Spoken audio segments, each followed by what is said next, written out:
Ladies and gentlemen, hey, hi, how you doing? Welcome back to the channel. Thank you so much for stopping by. Season 4 of Warzone 2, MW2, and DMZ is launching today, and with that, we of course have the actual 1.20 title update, which includes plenty of patch notes to break down, gameplay updates, weapon changes, all sorts of stuff like that. It's early. I'm tired. I've been celebrating the Nuggets winning the NBA Finals for the past couple of days, but here we are with the Wednesday, June 14th notes. So initially, we'll deep dive into all the new content coming this season and all the changes. Run This Town Vondel, obviously the brand new map, probably the major feature of this update, if you want to call it that. But gameplay-wise, we also have several new changes as well. And arguably, this is the most game-changing update for Warzone 2 so far. So stability. This update contains several fixes to reduce the number of known crashes. We continue to prioritize increased stability and crash fixes across all platforms. Love to hear that. Any stability updates are good. Studio teams have also made meaningful progress in deploying server-related fixes and upgrades over the past couple of weeks. We have seen significant performance improvement in several areas of concern, including crashes, so they're also still doing the server updates as well. We do have some new operators here. Of course, Nikto is the main operator as a part of the battle pass. We also have Anna. We also have Io, who is the black cell operator if you buy the upgraded version there. We of course also have the new weapons in the battle pass, the Razorback rifle. We also have the ISO 45 SMG, the Tonfa melee as well. For general things with shotguns here, pellets now use damage priority. If more than 4 pellets hit a target, the highest damage among those pellets will be used. So slight change to how damage works on the shotties there. Also for melees, the fist lunge range was decreased. I love to hear that. The commando lunge, if you will, has been nerfed. The gun butt lunge range has also been decreased, and the gun butt damage has been decreased in Warzone only. So decent changes there for the melee. Now, weapon balancing. These changes to player health and the application of armor damage ultimately result in the time to kill feeling slower, more consistent, and more reactable at every distance. So obviously huge health changes in this update. While a select few weapons are listed below, it is important to note that most weapons will see their effectiveness altered as a result of the change to armor damage. For now, we will be retiring the term armor damage, and any future changes that are Warzone specific will be followed for Warzone only. So that's why you'll see this listed with pretty much everything here. But keep in mind, we've got the health increase. We now have 300 total health between base health and armor. 150 plate armor, 150 base health now. So TTK will be slower everywhere. For battle rifles, though, the Squall has been nerfed, as I predicted it would be. Full auto and semi-auto. So bullets to kill increased by 2 for full auto. The maximum damage was increased. That's the close range damage increase. It got a close range damage buff. Minimum damage was also added there as well. For semi-auto, the bullets to kill was increased by 1, so you have to hit 1 more shot there to kill. Maximum damage was decreased, so that's the close range damage. Minimum damage increased, that's the long range damage. So some nerfs, but some buffs there. Kind of strange with the damage changes that are at least buffing things there. For shotguns, the Bryson 800 saw several different changes. Minimum damage was decreased. That's the long range damage. Long range for a shotgun. Head multiplier increased. Neck multiplier increased. Upper torso multiplier increased. Arm multiplier increased. Leg multiplier increased. Essentially, anywhere you hit on the Bryson now is going to be doing increased damage, but its actual damage over some of its damage drop-offs and its range is going to be worse. So a strange sort of buff, but minor nerf at the same time there. Then the Bryson 890, basically the same exact changes as well. Still not really worth using in terms of the overall Warzone meta, though. Shotguns aren't really huge unless it's the KV broadside in like super close quarters. Ranked play, that's been an option, but still there are all the other alternatives that are still really solid. Expedite 12, minimum damage range added. Leg multipliers increased, so nothing too crazy there. KV broadside, the mid damage was decreased, so its middle damage range there, that's going to be less effective essentially now, so could be enough to maybe knock that out entirely unless it's super late game in Warzone there. The Lockwood 300 also saw several changes, the same ones that were listed earlier, but then also hip to ADS spread transition speed increase becomes accurate faster after ADSing. Mid damage range is increased, mid damage slightly decreased, so handful of changes there, mainly buffs there, but again, Lockwood 300 not really a super competitive option. For SMGs, the Fennec 45 bullets to kill decreased by 1 with that fire rate. That's probably not going to make a huge difference for Warzone, but Fennec technically got a slight buff there. Attachments, the F-Tac Siege, we now have an unlock challenge for this. Get 25 hipfire operator kills. Then also the 74U has a brand new barrel. It's going to be the KSTV-17 barrel. Players who have progressed beyond this level, it's going to be level 9. Instead of replacing the 545 tracer, will have this retroactively granted to their account following the launch. So new option there for your class setups. Also on the broadside, the Dragon's Breath close range damage increased slightly. That's surprising to me. Okay, so maybe the KV broadside still sticks around and lingers in that close range meta. We'll have to see, obviously, with the increase to the health. For bug fixes, they fixed an issue with the SZ Aggressor Optic there, fixed an issue with the 12 gauge Dragon's Breath residual damage, where it would be counted as a headshot, fixed an issue that caused the death effects to immediately occur on incorrect bodies, numerous incorrect attachment unlock criteria, an issue where the in-game challenge completed for the drill attachment showed as a placeholder name, an issue with the 300 blackout overpressure ammo to remain locked, an issue with the bipod attachments not blocking on some weapons when using the canted iron sights. So just some weapon fixes there, nothing too crazy though. We now have the new Assault on Vondel event also going on in the background. We of course have a brand new battle pass. I won't lie, this season's looks a little bit underwhelming. The skins or anything doesn't look too crazy, but that's how you access the free weapons as always. Some movement changes. Parachute. Weapon quick raise is now always used when cutting your parachute or landing for improved responsiveness. That appears to be the only movement update here. It's something. I feel like the parachutes in this game definitely are too slow to, you know, get your weapon out and get ready. So like if you're trying to hot dive on somebody or even early game when you're landing, can be a little bit annoying there. This should help out some with that. So it's a small change. It's definitely not a major movement change by any means though. For perks, Bomb Squad now scales both explosive damage and clamps the maximum damage unless the damage was a direct impact. Field upgrade fixes, they now refund properly when shocked by a shock stick, and also throwing star kills now properly extend battle rage and dead silence. Audio added the ability for war tracks to play. Okay, I thought we were going to get actual audio adjustments. That's disappointing. Okay, moving on. UI and UX, new features. We have a multiple attacker notifier. When a player is downed while simultaneously under fire from multiple enemy players, a text notifier will appear near the crosshair. That's kind of interesting. I'm curious to see how that's going to actually play out. We also have several adjustments here and other gameplay fixes. Quick reminder, as we're going through all these, if you guys are new to the channel, around 41% of viewers watching aren't subbed. If that's you and you want to stay up to date with all things going on in COD, updates, class setups, you name it, feel free to hit that subscribe button, turn on those post notifications, and if you guys enjoy this video, let me know by dropping a like on it. Also, if you are jumping on, grinding out Season 4, playing Vondel, leveling up the new weapons, do yourself a favor, get that added boost by picking up some G Fuel. If you throw in code Immortal at checkout, you're going to guarantee yourself 20% off your order regardless, but on select items, you can also get that 30% off discount as well. If you're looking at starter packs, collector's boxes, some basic tubs too, code Immortal always has you covered with that discount. Link for that will be down in the description below. Now getting into adjustments, we have the one or more attackers splash now. Players can now view skins for locked operators, added the ability to select skins for tacticals and lethals because we have the Wumpa grenade coming with the crash bundle, which is kind of interesting.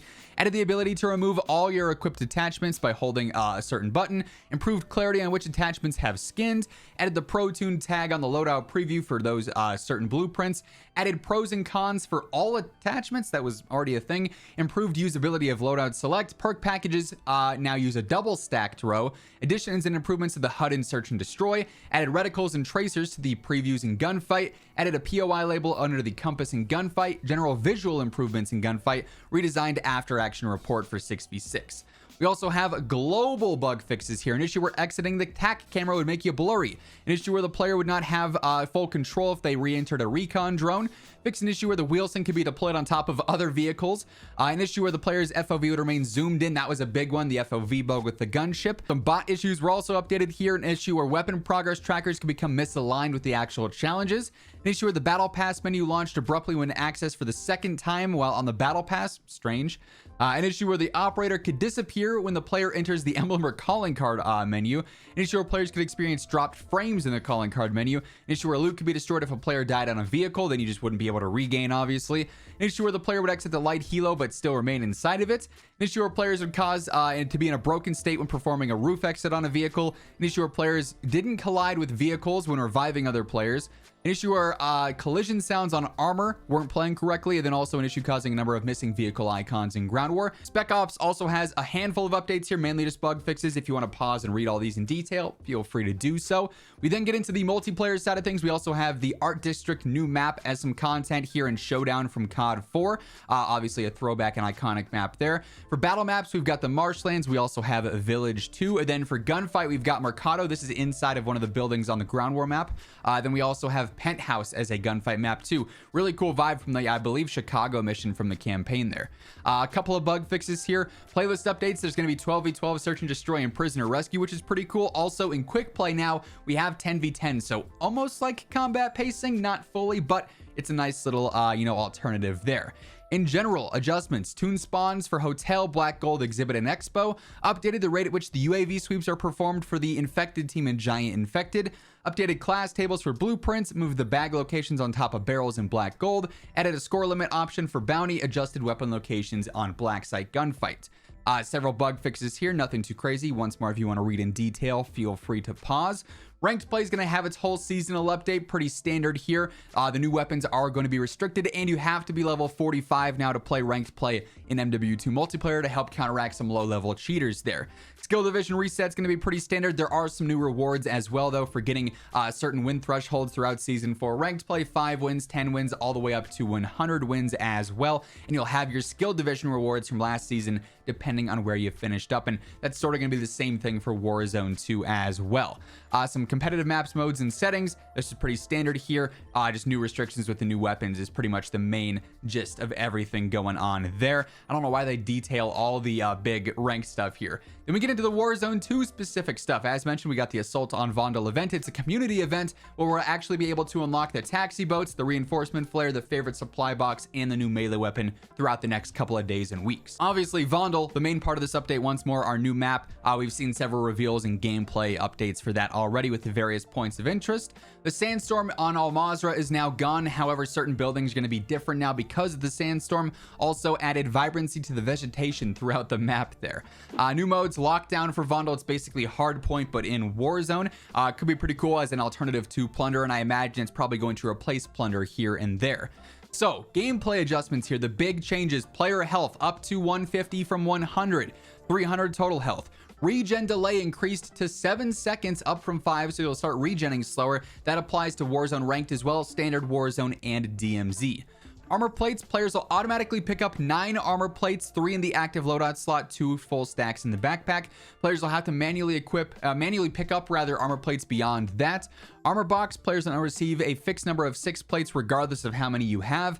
Munitions box, players will now receive a fixed stack of weapon ammo. To clarify, lethal and equipment will only stack to refill to the maximum there.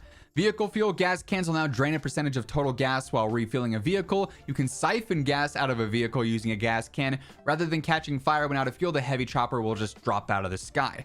Playlist updates here. We only have 2 weeks of playlist updates. This week, we're going to end up seeing ranked, battle royale, solos, and quads. Everything available on Vondel Resurgence and then Plunder. Then next week, we have that to look forward to as well. There will be Plunder sticking around there too. Then Ashika returns next week. It's out of the rotation this week. We got some general updates here. Rejoin beta. Players that experience a client crash on their device will be able to reconnect to their match within 4 minutes. That's solid. Players must have at least 1 squad member alive to do that.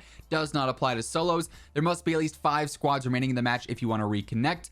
Playlist updates that go live during a match in progress will prevent players from using a rejoin, so that makes sense. There's also not a fully functioning rejoin feature yet. It is beta, so there are some known issues with this too. So in case it doesn't work for you, that's why. They're still working on this. We also have some other gameplay adjustments. Kill cams are now going to be in the gulag. I like that. Pre-match audio, prox chat's been disabled there. The exfil sequence, players are now able to skip that animation. For gameplay, some new features. We got the TAV. This is the amphibious vehicle. Dynamic fog. We've talked about this. The other main Vondel updates that we've already covered previously. Adjustments. Loot found on the ground via supply boxes has been updated to include the new weapons and then also revised attachments. The armor box buy station cost has actually been changed now. It's 2,500. Same with the Muni.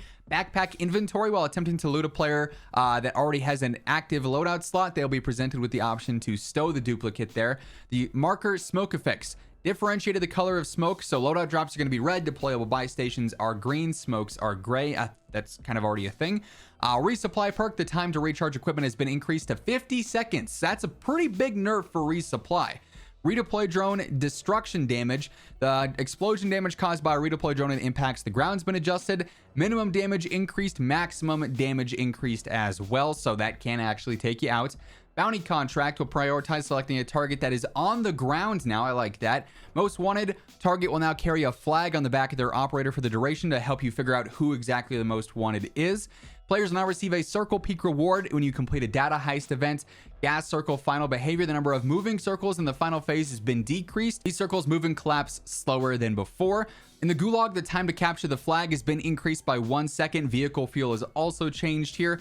Gas damage has been reduced to 6 while not wearing a gas mask, down from 9. During the first 4 circles, reduce gas damage while wearing the mask as well. So some small changes there. Armor plates, number of plates players can spawn with in the gulag has been decreased to 1, down from 2.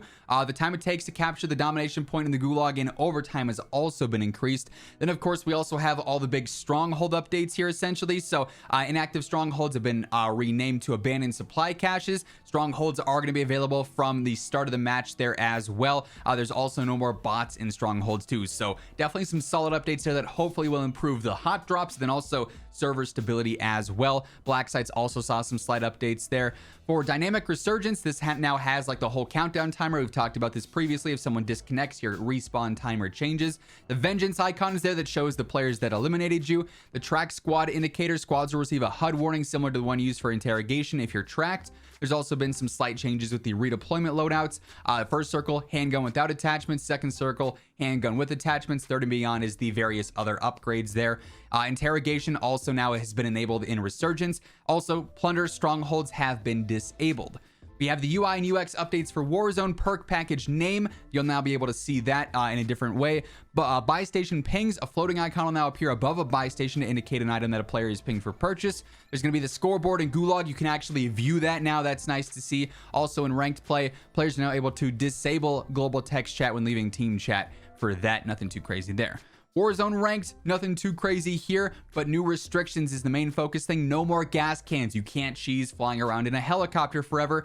Updated skill ratings, deployment fee, iridescent, -110 plus 10 SR every 500 above, up to a max deployment of -230. That's now down to 210. End of skill season setback, you're obviously going to be reset once. Bronze through Crimson, players are set back to 3 tiers below where they finished in a previous season. Pretty standard there. There's going to be new challenge rewards available for this season, just like over in multiplayer as well. Very excited to get back into a full season of ranked here. Here's a complete overview of Warzone Ranked. We don't need to go through this. It's pretty standard. We've already talked about this several times, and Ranked's been out for half a season yet again, filling up the patch notes for sure.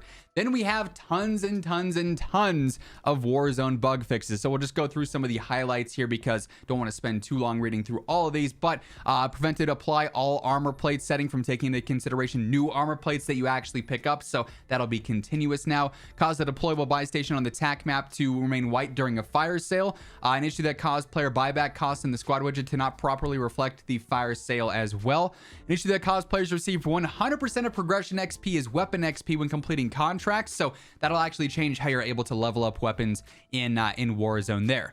Fix an issue causing an equipped heartbeat sensor to drop to 1% battery life. A lot of players who use that have been complaining about that as well. Fix an issue that prevented players from receiving a kill streak warning when the backpack UI was open. That's a huge one there. Obviously, the notifications already suck for the airstrike and mortar, like where they don't show you where it's going to be correctly, or you don't get a notification when you should be getting one. So that's a pretty solid one there. Fix an issue where perk packages were impossible to pick up on the train. That's a good update. An issue that caused the train to unintentionally eliminate players within close proximity, not in motion. An issue that caused players to resist more gas damage than intended with the gas masks. Number of buy stations spawns across all Mazra. An issue that caused birds that did not function properly. Then also UI elements on the nuke challenge. And then we get into DMZ. We of course have the new features with the FOB and all the various upgrades you can actually do there. There's changes to the weapons locker, the stash, the bounty board, the comm station as well. There's the new Phalanx faction as well with new missions and whatnot there. Also new missions have been upgraded or updated for the new factions there and all the remaining ones as well that you have access to with the seasonal reset. Everything, of course, has been updated there too. We also have Vondel on DMZ. There's the signal intelligence contract and new weapons case and rewards available for that. Handful of small adjustments there. Running a helicopter into the boss is now going to actually aggravate that boss, and he'll track you from that point on. Also some small bug fixes here for DMZ. Overall, mainly a content focused update for DMZ rather than mainly bug fixes and gameplay changes for Warzone and MW2, right? So very solid changes there. Of course, stability is going to be a huge focus, seeing just how much better it got. I was hoping for maybe a few more movement updates or some audio updates, but I like the health update. That's going to be solid, and hopefully we keep taking these small steps forward to make Warzone 2 a little bit more enjoyable for the mass audience, right? That said, let me know your thoughts on these patch notes down in the comments below. That is going to wrap things up for this one, though. If you guys enjoyed the video, let me know by dropping a like on it. And if you're new here, feel free to hit that subscribe button and turn on those post notifications to always stay up to date with MW2, Warzone 2, and DMZ. But once again, thank you so much for tuning in. And until next time, take it easy, have an awesome rest of your day, and I'll catch you guys later. Peace out.